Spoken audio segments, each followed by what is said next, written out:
Bienvenue sur Soif de Sens, l'émission des citoyens badass qui changent le monde et qui t'aident à avancer dans ta quête de sens. Aujourd'hui, on a un invité que j'ai envie de voir depuis super longtemps.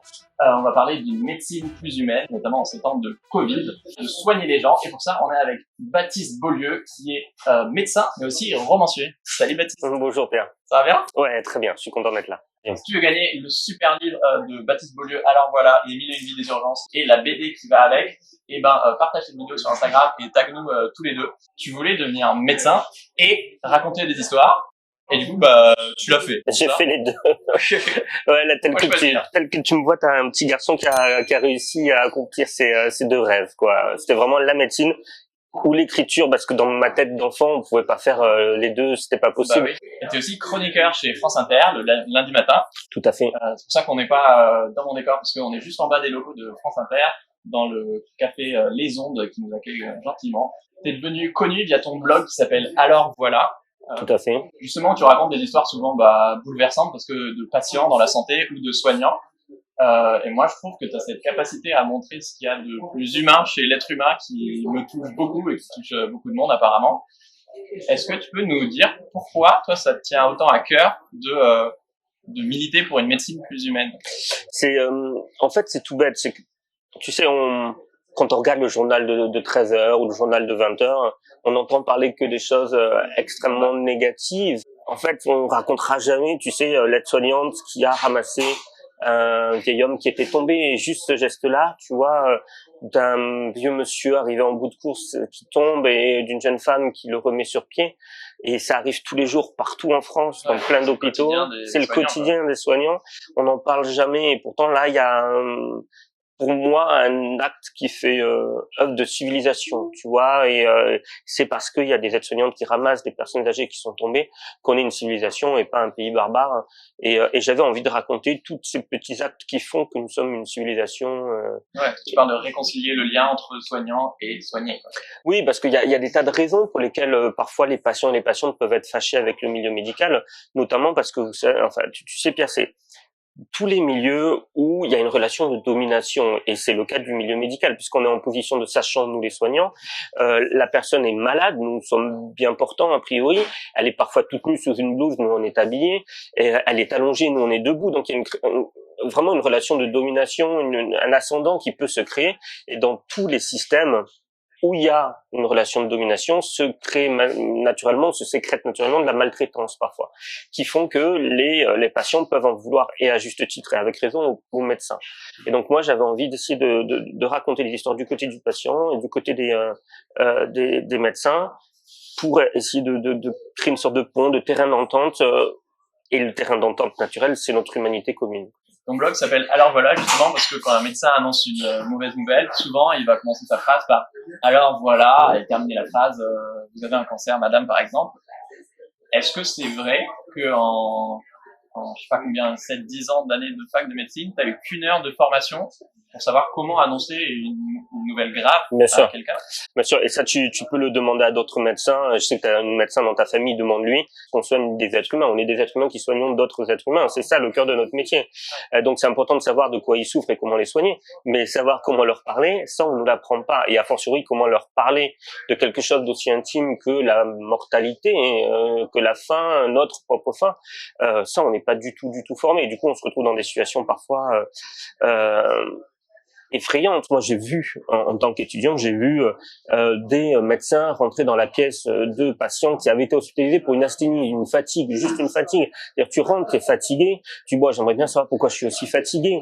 T'as peut-être même pas pensé à la mort, quoi. Et le médecin s'asseoir sur le lit du patient. Là aussi, on en revient à cette situation de domination. Il s'assoit sur le lit. Donc, il y a quand même, il rentre dans ce petit territoire qui n'appartient qu'au patient à l'hôpital, qui est son lit. Il y rentre comme ça et il lui dit, c'est une leucémie de haut grade, il faut prendre vos dispositions, monsieur. Il se lève et il s'en va. Je pense même la personne, à ce moment-là, elle est tellement choquée parce qu'elle vient d'entendre, on vient de le gifler violemment en lui disant, tout va s'arrêter, quoi. Et moi, je veux pas entendre que c'est un moyen pour les médecins de se protéger, parce que on voit combien de patients dans notre carrière professionnelle, combien de personnes on va abîmer avec ce genre de comportement, parce que nous, on s'est peut-être protégé, mais qui a protégé le patient? Et en l'occurrence, ça c'est le serment d'Hippocrate et c'est le code de déontologie, notre priorité, elle va vers le patient, pas vers notre propre protection. Si on veut se protéger, on fait autre chose comme métier. Voilà. C'est vrai que parfois, en tant que patient, on peut avoir l'impression d'être juste un numéro. Comment est-ce que toi, tu perçois ça en tant que médecin? Euh, Déjà, tu sais, il y a tout un champ sémantique à l'hôpital qui a tendance à générer cette image-là du patient ramené à un numéro, voire même parfois à pire qu'un numéro, à un animal. Par exemple, aux urgences, on dit des box, on dit pas des chambres, on dit le box. Tu veux au box 2, au box 3, et là, ça te dit quand même quelque chose d'hyper violent, tu vois, pour le patient. Donc on dirait une écurie, quoi, dans son box.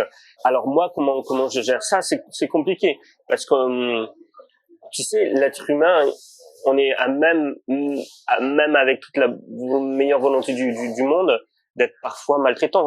Par exemple, un jour, je me souviens, j'étais fatigué, j'avais pas mangé, j'étais épuisé, c'était la fin de ma garde, et je vais voir une patiente pour un accident vasculaire cérébral, une patiente un peu âgée, tu vois, voilà. Et je commence à parler avec cette patiente dans son box. Et en même temps, j'attendais l'avis d'un gynécologue pour une autre patiente.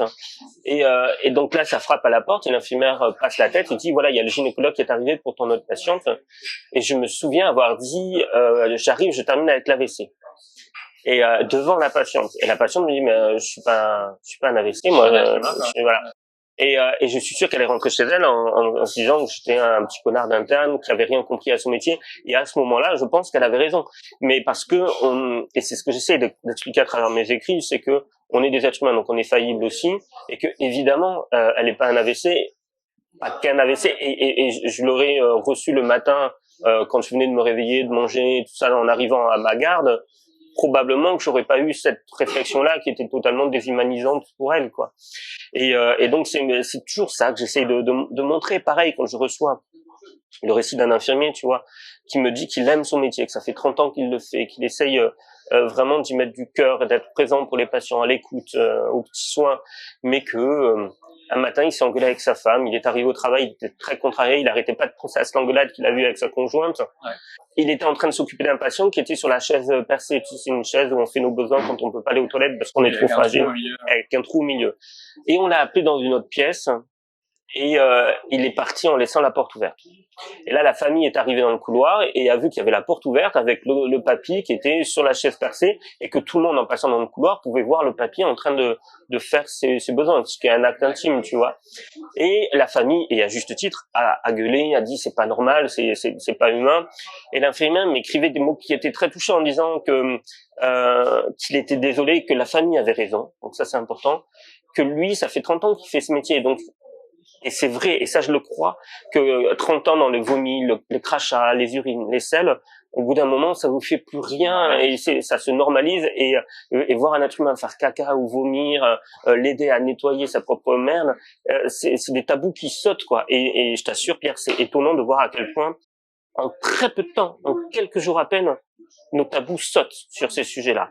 Et il me disait, j'aurais voulu leur dire que je m'étais engueulé avec ma femme et que je pensais à autre chose et que je suis un être humain et il leur a pas dit, et c'est mon rôle du coup, de transmettre ce message-là en disant, ah, peut-être ça vous est arrivé, sachez que peut-être qu'il s'est engueulé avec sa femme.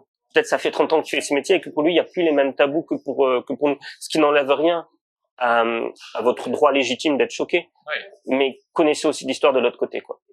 Mais c'est ça, souvent, j'ai l'impression que c'est très dur pour des soignants et encore plus pour des médecins de dire excusez-moi, je suis désolé, j'ai merdé, quoi. Et ça, on nous l'apprend pas en fac de médecine, mais tu sais, ça c'est un truc qu'on nous apprend pas du tout à l'école de toute façon. C'est-à-dire qu'on est dans un mode de vie qui est productiviste. On doit produire, ouais. Être au top en permanence. Et donc, je crois qu'il y a très peu de champs disponibles pour l'échec dans notre société.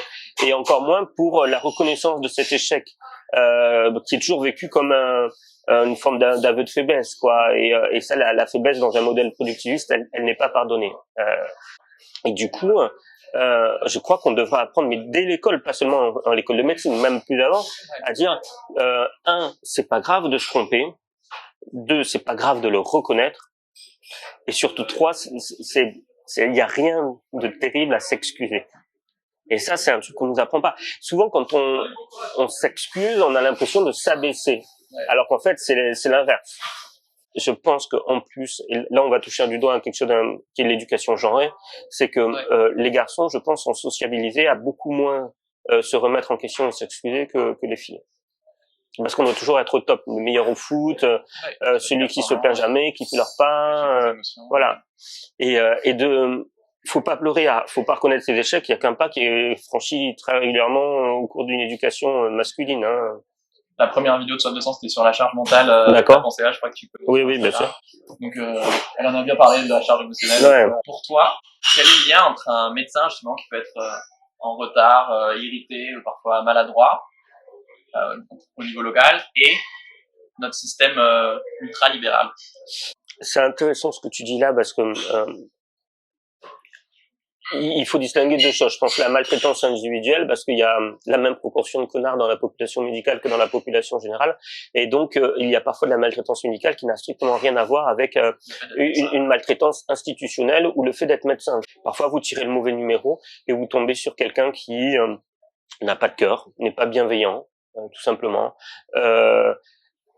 est sexiste, raciste, homophobe, ce que vous voulez, parce qu'il l'est dans la vraie vie, quoi, et qu'il y a aucune raison que ça change dans sa façon de faire, quoi, en tant que médecin. Et après, il y a la maltraitance institutionnalisée, et là on en revient un petit peu à ce que dont je parlais tout à l'heure, et qui a trait, pour le coup, totalement aux politiques néolibérales qui ont cassé l'hôpital, qui ont diminué le nombre de lits, qui ont fait fermer des services, qui ont embauché moins de personnel. Comment tu veux, Pierre, qu'on puisse être aussi bienveillant quand on a 10 collègues pour un service où il y a 30 patients, que quand on est 2? C'est pas possible. Moi, j'ai des aides-soignantes qui m'appellent parfois. Une qui m'a appelé une fois un dimanche après-midi en larmes. Elle m'appelle, elle était pas en larmes. Elle me dit voilà, je suis toute seule pour 40 patients et il y en a un qui s'agite. Est-ce que tu peux me prescrire des contentions physiques pour le tenir au lit?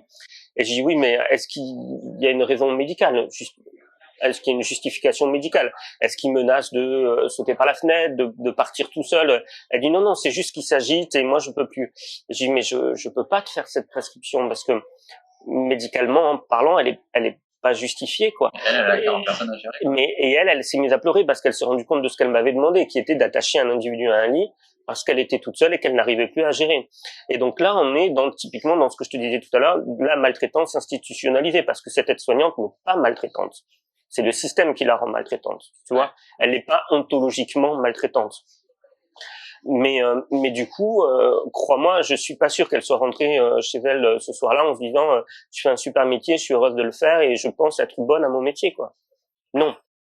Et c'est le drame, c'est que la maltraitance institutionnalisée qui tape sur les patients et les patientes, elle tape aussi sur les soignants. Les soignants en France, on compte parmi nos rangs le plus fort taux de tentatives de suicide et de suicide, quoi. Ah ouais? Oui. Les médecins, c'est les premiers suicidés de France, avec les flics. En même temps, si tu fais une erreur, tu dois, moi, je me sentirais tellement mal. Oui, mais ça aussi, on nous apprend pas à gérer l'échec médical ou l'erreur médicale. Ouais, c'est clair que pour moi, le lien évident, c'est le manque de ressources, en fait. Que, la version soft, c'est que ton médecin, il va avoir peu de temps pour te recevoir. La version hard, c'est, en temps de Covid, tu dois choisir, il n'y a pas assez de lits ou de respirateurs pour tout le monde, qui vit et qui meurt, et c'est un médecin qui, entre deux portes, doit choisir ça et qui est dans une situation horrible, quoi. Et qui le vivra très mal plus tard. Ouais. Sur le coup, dans l'action, il a pas le temps de prendre du recul par rapport à la décision qu'il vient de prendre, mais plus tard, crois-moi, il le vivra très très mal, quoi. Mais tu sais, c'est les gens, ça rejoint intimement la question piquante actuellement dans le milieu médical, qui est la question des déserts médicaux. Ouais. Et quand il n'y a pas assez de soignants dans des régions, voilà. Et d'ailleurs, voilà, tu le dis toi-même, à la campagne. Souvent, les gens s'imaginent que c'est la campagne, genre au fin fond de l'Auvergne, le désert médical, et c'est vrai. Mais le désert médical, il touche aussi les villes. C'est-à-dire que quand avant, tu avais rendez-vous chez l'ophtalmo en 3 semaines et que maintenant c'est en 1 an, ça, c'est typiquement du désert médical, tu vois. C'est un autre visage du désert médical, mais c'est du désert médical quand même, dont certains patients ou patientes payent le prix, tu vois. Comme une personne, par exemple, femme qui a des problèmes financiers, qui est un peu juste, tu vois, a des douleurs au niveau du périnée, du pubis, et n'a rendez-vous avec un gynéco que dans 4 mois, d'accord? Parce que c'est une consultation publique, mais que si elle pouvait il y a des consultations privées, elle a rendez-vous la semaine prochaine, hein, mais elle paye 80 € de sa poche, voilà. Et donc elle le fait pas, elle attend 4 mois. Et 4 mois plus tard, on lui dit ah ben c'est un début de cancer, c'est dommage, il a déjà bien progressé quoi. Quelle part durant ces 4 mois, si tu veux, de perte de chance sanitaire due au désert médical, d'accord, est imputable à ces 4 mois qu'elle a perdu quoi, tu vois. Et tout ça, c'est du désert médical. Quand tu vois, il y a des études très précises qui ont analysé le temps de consultation disponible pour les médecins généralistes. Eh ben, ce temps de consultation, il était de 15 à 20 minutes dans les années 80. Aujourd'hui, il est de 6 à 7 minutes. Et ça, tu vois, ça c'est du désert médical. Et comment tu veux que nous on trouve du sens à nos métiers quand on bâcle comme ça les gens et qu'on va vite. Une patiente qui pleurait la dernière fois à mon bureau, et il y avait énormément de monde en salle d'attente, d'accord, et je me sentais stressé par le monde en salle d'attente. Donc je me dis c'est pas grave, je prends le temps de l'écouter, et je l'ai écouté. Mais à un moment, et c'est vrai, j'ai juste, tu vois, j'ai jeté un petit coup d'œil au coin inférieur droit de mon écran pour voir l'heure, si tu veux.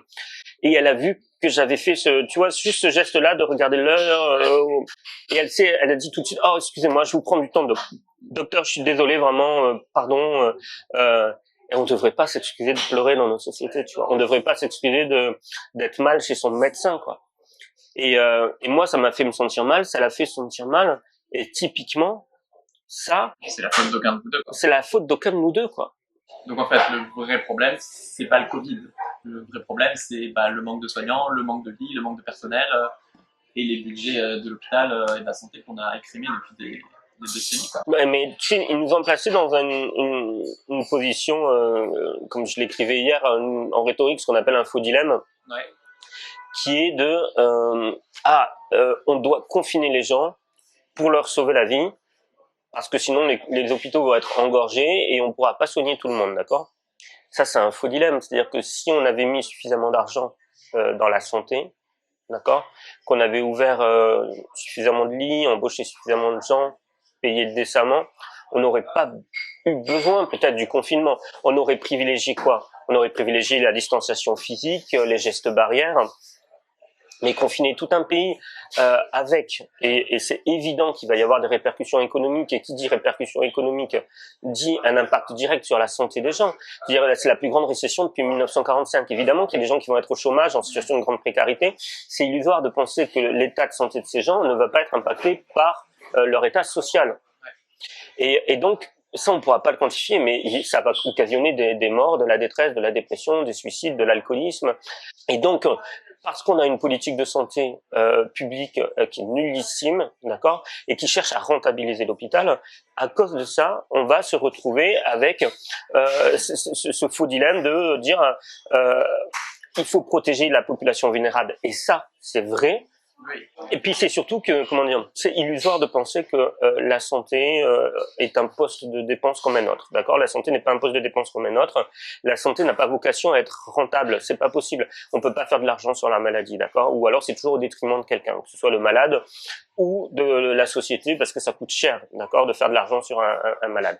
Et donc la santé n'a pas vocation à être rentable. Et dès l'instant où tu te dis on va essayer de capitaliser, de faire de l'argent avec l'hôpital, avec les soins, avec les médecins, à partir de ce moment-là, tu mets le doigt dans un engrenage qui est très dangereux, parce que ce qui fait que nous sommes une civilisation, d'accord, c'est que nous prenons soin des autres, et particulièrement de nos plus faibles, et de ceux qui tombent malades, parce que la maladie, c'est l'injustice ultime, d'accord, elle frappe au hasard, c'est comme ça, et c'est parce que nous prenons soin des plus faibles et des malades que nous sommes une civilisation, et pas un groupe d'individus centrés sur eux-mêmes qui se contrefichent complètement et qui ne font pas nation, pas peuple, tu vois.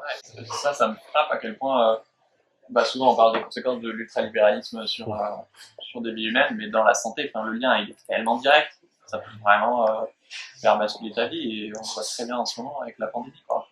Les premières populations touchées, ce sont les personnes en situation de grande précarité avec le Covid. Pourquoi? Parce que c'est les personnes en situation de grande précarité qui cumulent le plus de pathologies. Ouais. Je veux dire, on dit toujours les pauvres mangent mal, mais ils mangent mal pourquoi? Parce que ça coûte cher. de bien manger, quoi. Et puis il y a tout un niveau socioculturel qui va avec, c'est-à-dire la malbouffe coûte moins cher que la bonne bouffe, et puis on n'est pas forcément bien éduqué à savoir quels sont les produits qui sont bons, les produits qui sont pas bons. Évidemment qu'il y a plus de diabète chez les personnes précaires, mais ça devrait nous interroger. Pourquoi? Pourquoi? Qu'est-ce que ça veut dire de la façon dont on éduque nos enfants à l'école, et notamment dans les couches les plus populaires, à s'alimenter, à rechercher ce qui est bon pour notre corps, voilà. Tout ça, c'est pas fait. Et donc en plus, du coup, c'est une punition au carré. C'est-à-dire que non seulement les personnes précaires sont précaires, elles tombent malades, et en plus, on les pointe du doigt en leur disant, mais c'est parce que vous mangez mal que vous savez pas vous alimenter, quoi. C'est une injustice au cube, tu vois. Dire que la santé est un business. Mais la santé est un business, bien sûr, elle est un business. Mais elle est un business pour qui? Pour un petit groupe d'individus. C'est pas le plus grand nombre qui en tire profit. Hein. Je te donne un exemple. En vacances, je suis parti à Miami avec la personne avec qui je vis. Et à Miami, on peut visiter l'île des Stars. D'accord, c'est une île au large de Miami. Qui n'est faite que de villas, si tu veux, tout le long de l'île, comme ça. Et donc, tu fais le tour de l'île en bateau, et tu vois la villa de Will Smith, Shakira, Bruce Willis, voilà. Et à un moment, on passe, et il y en avait une, mais qui devait être, je sais pas, 4 ou 5 fois plus grande et grosse que les autres, avec 2 fois plus de piscine, 2 fois plus d'espace, et qui était sublime, comme ça. Et le guide nous dit, bon, bah, devinez à qui elle appartient. Et tout le monde se disait, bon, ben, ça doit être, je sais pas, on cherchait quel acteur était le mieux payé, tu vois. Et là, il nous sort un nom que personne ne connaissait. Il nous dit, ben non, c'est l'inventeur du Viagra. C'est l'industrie pharmaceutique, le type à la tête de l'industrie pharmaceutique qui a mis au point le Viagra, quoi. Et donc là, on touche du doigt de 2 choses. Un, évidemment, c'est que l'industrie pharmaceutique fait énormément d'argent sur notre santé, d'accord. Et 2, les pathologies qui les intéressent sont pas forcément les pathologies qui sont profitables au plus grand nombre, tu vois. C'est-à-dire que, je te donne un exemple, il existe des tas et des tas de médicaments pour réveiller, maintenir, stimuler l'érection masculine, tu vois. Mais pour le traitement des douleurs cataméniales, c'est-à-dire des douleurs de règles chez les femmes, on doit avoir 2 ou 3 médicaments qui existent, d'accord? Alors que c'est des douleurs qui touchent 50% de la population, et qui les touchent environ 1 fois par mois pendant 30 ans, tu vois. Et donc là, tu te dis, donc on touche du doigt 2 choses. Un, la façon dont le capitalisme a phagocyté l'industrie pharmaceutique, d'accord. Et 2, la façon dont le patriarcat a phagocyté via le capitalisme l'industrie pharmaceutique pour s'occuper de ce qui l'intéresse en premier lieu, c'est-à-dire le phallus, d'accord. Et tout ce qui est féminin, on s'en fiche, quoi. On s'en fiche complètement. En ce moment, on vit effectivement la plus grande crise sanitaire depuis 40 ans avec le Covid. On s'est retrouvé avec des scènes genre ubuesques avec des soignants qui avaient des sacs poubelles en guise de surblouse, des masques faits par Decathlon et des pénuries de tout ce qu'on peut trouver de lits, de personnel, de soignants, etc. Et à côté, le gouvernement vous a érigé en héros, Ouais. au soutien des médias. Et toi, tu as poussé un gros coup de gueule pour dire bah non, en fait, on n'est pas des héros, quoi. Dans toutes les crises politiques, il faut faire très attention au langage qui est utilisé par la classe politique, parce que ce langage, il dit toujours quelque chose de ce que le gouvernement ou la classe politique au pouvoir veut nous faire croire, d'accord? Et là, en l'occurrence, ce qu'il voulait nous faire croire, c'était que la gestion de la crise, d'accord, reposait sur la vocation des soignants. Que plus on aurait la vocation, plus on se sortirait de cette crise, et que, en gros, si tu veux, il était de notre responsabilité de pouvoir soigner les gens et de les soigner bien, d'accord? Alors qu'en fait, c'est la responsabilité du gouvernement d'embaucher les gens, de bien les payer, d'ouvrir des services, d'ouvrir des lits. Et quand on traite quelqu'un en héros, c'est un piège à con, parce que un héros, par définition, c'est quelqu'un qui est désintéressé. Un héros qui ferait ça pour de l'argent, c'est plus un héros, d'accord? Et donc, ça va être beaucoup plus difficile pour les soignants maintenant de réclamer l'argent que l'État nous doit parce qu'on a été sur le pont 24 heures sur 24 pendant 6 mois, maintenant qu'on a été traité en héros. Et j'en veux pour preuve, c'est que la plupart n'ont pas reçu de chèques ou de primes, mais ils ont eu droit à une petite médaille, quoi. C'est de la com. C'est de la com, bien sûr. Et moi, ce qui me choque, c'est que ça détourne l'attention des vrais responsables, quoi. Bien sûr. On a fermé, je sais plus combien tu disais, 13 000 lits en quelques années. Enfin, 13 000 lits, du coup, de personnes en moins que tu peux soigner, quoi. Et Mais non, là il y a une catastrophe, mais regardez pas par ici, et tout le système néolibéral qui ferme des lits, enfin, l'histoire des masques, c'est absurde. Non, eux, c'est des héros vraiment applaudissez-les tous les soirs à 20h, quoi. Tu sais, en psychologie cognitive, on appelle ça l'effet gorille invisible. C'est-à-dire, le gorille invisible, on appelle ça. C'est un petit des études de sciences sociales qui ont analysé ça. C'est que ils demandaient à des gens de calculer le nombre de passes d'un match de baseball sur un écran. Et donc les gens calculent mais ils savent pas. Il y a un gorille qui passe en plein milieu de l'écran et quand après, un homme déguisé en gorille qui passe au milieu de l'écran et quand il demande aux gens qui étaient concentrés à compter le nombre de passes, est-ce que vous avez vu quelque chose d'inhabituel à l'écran? 70% disaient non, j'aurais rien vu de particulier, alors qu'il y avait juste un homme déguisé en gorille qui passait au milieu de l'écran. Et parce qu'ils étaient concentrés sur autre chose, quoi. Et moi, je pense que tout ce champ sémantique guerrier, héroïque, c'est l'effet gorille invisible. C'était vraiment nous faire compter le nombre de passes pour éviter de nous concentrer sur le gorille qui passe au milieu du terrain de baseball, parce que en fait, quand tu utilises un champ guerrier comme ils ont utilisé, ils ont dit les soignants sont au front et des conneries de ce genre, ils se battent, et puis cette idée-là de on est en guerre alors que comme tu le dis, c'est un virus, hein, il vit sa vie de virus, il a pas il a pas de drapeau, il a pas de nation à défendre, il est pas bon ou mauvais, il est point. Il accomplit ce que sa nature lui demande d'accomplir, quoi. Mais du coup, en utilisant ce langage guerrier, ça permet de dédouaner les responsabilités du gouvernement, puisque quelque part, c'est pas de la faute du gouvernement, c'est la faute du virus qui nous a déclaré la guerre. Ah bah oui. Voilà. Sauf que ça soude. exactement. Et puis ça évite de chercher les vrais responsables, parce que on a quand même, je trouve, mais on a oublié à une vitesse incroyable il faut se souvenir qu'en février, en mars, il nous disait que le masque ne servait à rien, que Agnès Buzyn, qui était ministre de la Santé, a démissionné 1 mois avant le confinement pour pouvoir se présenter aux élections municipales de Paris, quoi. C'est-à-dire qu'on a un ministre de la Santé qui, en pleine pandémie mondiale, démissionne pour une élection municipale et personne ne dit rien, quoi. Personne ne dit rien. Et 3 jours avant le confinement, Emmanuel Macron incitait les gens à aller au théâtre lui-même avec les caméras qui le suivaient. C'est aberrant. Et on a oublié tout ça. J'ai l'impression à une vitesse folle, quoi. C'est vrai, moi je trouve ça ultra intéressant sur cette chaîne justement de montrer qu'il y a des situations à notre échelle dans notre quotidien où on a l'impression que s'il y a un problème c'est notre faute, de montrer que des fois c'est le cas, mais que aussi souvent t'as tout un système et des pressions qui s'exercent sur nous et qu'en fait on est juste dans les rouages d'une machine qui est déshumanisée et qu'il faut réhumaniser, quoi. Non, j'appellerais pas ça l'effet gorille, ça l'effet burqa. L'effet comment? L'effet burqa. Ah, d'accord. Il y a un gros problème, une burqa là. Ah oui, c'est ça, c'est pareil. Oui, bien sûr. Maintenant, on va changer complètement de sujet, comme c'est bien, et on va parler de sexualité, de genre et des droits des personnes LGBT+. Est-ce que tu serais OK, sont pas libres de dire non, nous raconter le jour où il y a des militants LGBT+, qui ont sauvé la vie, en fait? C'est très compliqué dans une société hétéronormée, où tout est fait pour te pousser vers la norme hétérosexuelle, hein, de se rendre compte que t'es différent, que tes désirs sont différents, et que tes aspirations de vie sont différentes, quoi. Et ça, c'est très très compliqué, et c'est un cheminement qui est très long, qui est très très dur parfois, et qui est fait de plein de mensonges successifs. Et tu sais, les personnes LGBT, on est 7% de la population. C'est énorme. C'est énorme, et en plus, c'est les estimations les plus basses, parce que c'est du déclaratif. Et donc, t'imagines bien qu'il y a des tas de personnes qui vont pas le dire, qui vont avoir honte. Et quand tu fréquentes ces milieux-là, c'est inimaginable le nombre de mecs mariés avec des femmes.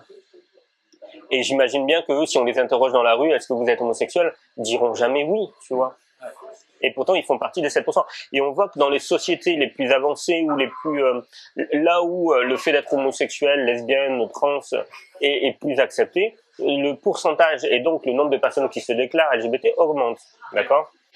Le désir, c'est pas une chose qui est blanc ou noir. Il y a pas on est hétéro ou homo ou lesbienne. Je pense que le curseur, il y a plein de nuances, et surtout ces nuances, elles peuvent changer au cours d'une vie, quoi. Et ça, on l'explique pas assez. On nous pousse à l'hétéronormativité, mais parce que c'est des questions qui terrifient le patriarcat. L'idée que une femme puisse échapper à la domination d'un homme au sein du couple hétérosexuel, ou tout simplement faire sa vie et se sentir parfaitement autonome, heureuse avec quelqu'un qui n'est pas un homme, je pense que ça terrifie le patriarcat. Et l'idée pour le patriarcat qu'un homme dans cet ordre sexuel qui est très genré, qui est l'homme et la femme en dessous, et ses rapports pénétrés, l'idée qu'un homme puisse, au cours de sa sexualité, se faire pénétrer et donc perdre un petit peu pour le patriarcat de son statut de pénétrant, c'est quelque chose qui est inacceptable. Alors peut-être pas consciemment, en tout cas très inconsciemment, mais ça traverse la société et c'est aussi pour ça qu'on fait autant payer les minorités sexuelles. Parce que c'est des minorités qui sont dissidentes à l'ordre sexuel majoritaire qui est patriarcal. Est-ce que tu es OK de nous raconter l'anecdote Ah oui. Mais t'es pas obligé. Non, non, pas du tout, pas du tout. Non, non, c'était une période qui était très très compliquée de ma vie et j'avais décidé d'en finir parce que c'était je comprenais pas tout ce qui se passait en moi et pour moi c'était pas acceptable parce que je suis à titre personnel je suis catholique. Et je sais que ça existe, les catholiques anarchistes. On doit être 3 ou 4 à Toulouse, et on doit être une trentaine en France, tu vois. Mais oui, donc je suis catholique d'extrême gauche, et donc j'arrivais pas à concilier mon désir, mes aspirations de vie avec ce que je pensais être de mon devoir de catholique. Et donc j'avais décidé de me jeter d'un pont et je suis passé devant une association LGBT à Toulouse et je suis entré et les gens étaient adorables, hyper compréhensifs. Alors que tu étais avec ton sac à dos avec des... Ouais, j'avais mis des pierres dedans parce que je voulais sauter d'un pont, quoi. Je voulais sauter d'un pont et ils m'ont sauvé la vie, bien sûr. Et c'est aussi pour ça que maintenant je suis très militant parce que ce qu'ils m'ont donné, j'ai envie de le rendre à mon tour. Tellement revendicateur aujourd'hui, si tu veux, d'appartenir à cette minorité sexuelle. Et c'est pas une revendication dans le sens où souvent on entend les gens dire pourquoi vous parlez de votre sexualité, la sexualité c'est quelque chose d'intime. Et je pense que les gens se trompent immensément parce qu'il y a rien de plus politique que la sexualité. Ouais. Bien sûr que c'est politique la sexualité. Sinon on n'essaierait pas de la contrôler par tous les moyens possibles. C'est pas mon identité est meilleure que la tienne, c'est la société dans laquelle on est homophobe.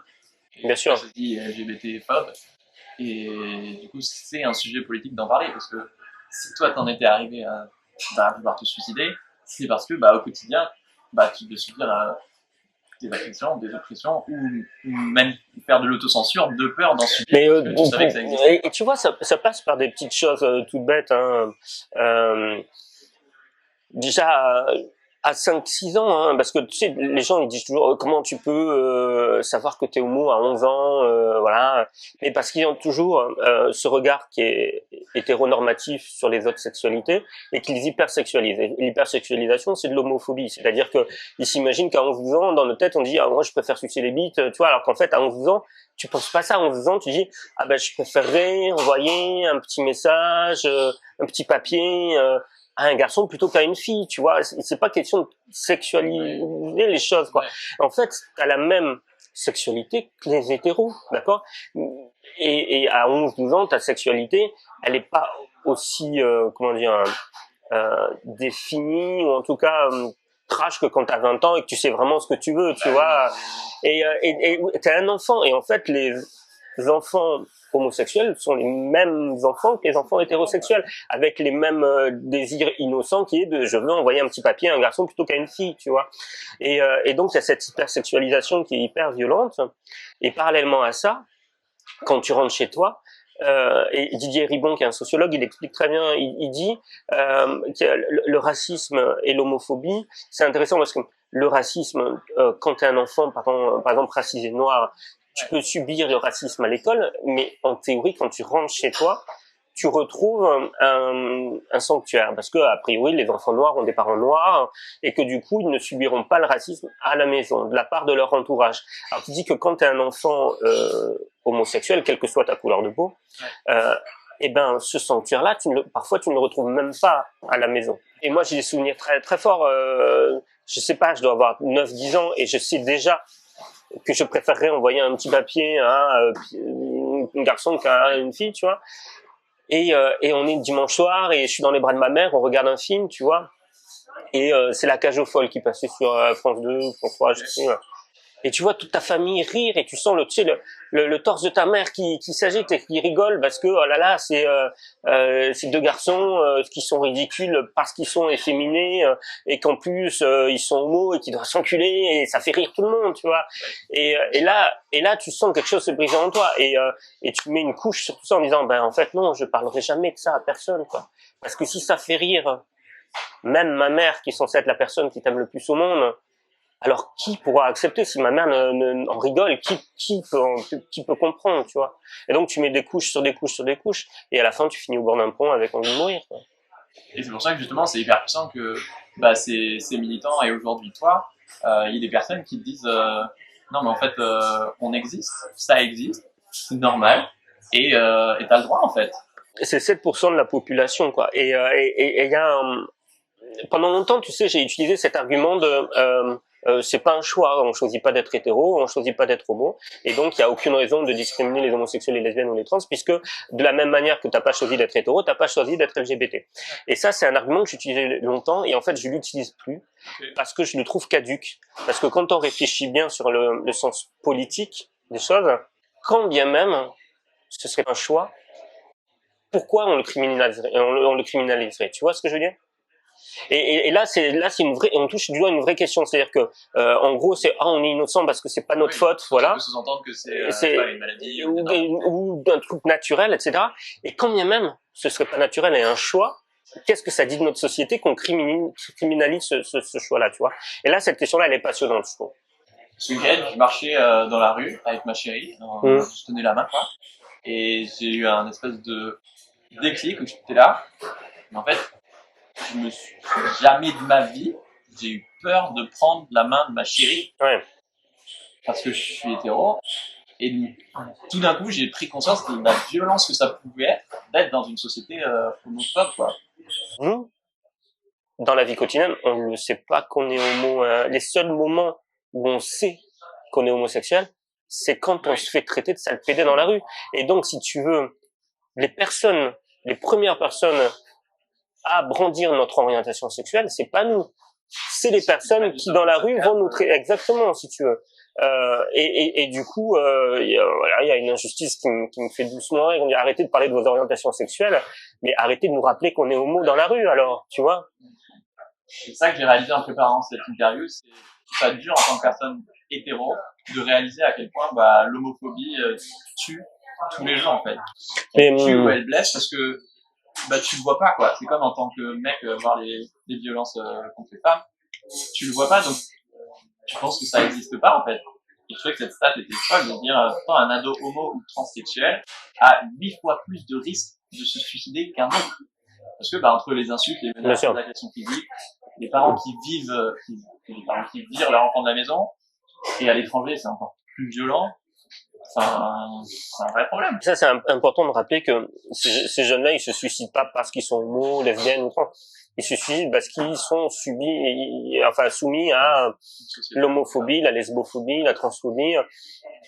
Et que c'est déjà tellement dur quand on est ado de s'aimer, quand en plus tu rajoutes sur ça des questions d'orientation sexuelle ou d'identité de genre. Ouais. Alors justement, pour être un peu plus positif, comment est-ce que les gens qui regardent ces vidéos, ils peuvent être des alliés LGBT+. Alors, c'est une bonne question, mais j'aime pas trop donner de leçons de morale, si tu veux, mais, non, mais des conseils. Alors, notamment pour des bien sûr. Genre comme moi qui... alors, le premier truc que j'ai envie de dire, c'est comment vous vous comportez. Être allié, c'est savoir se comporter en allié tout le temps. C'est-à-dire même quand il n'y a pas un homosexuel ou une lesbienne dans la salle, pour te donner un cookie en disant merci d'avoir dit ça, ça m'a fait du bien de l'entendre.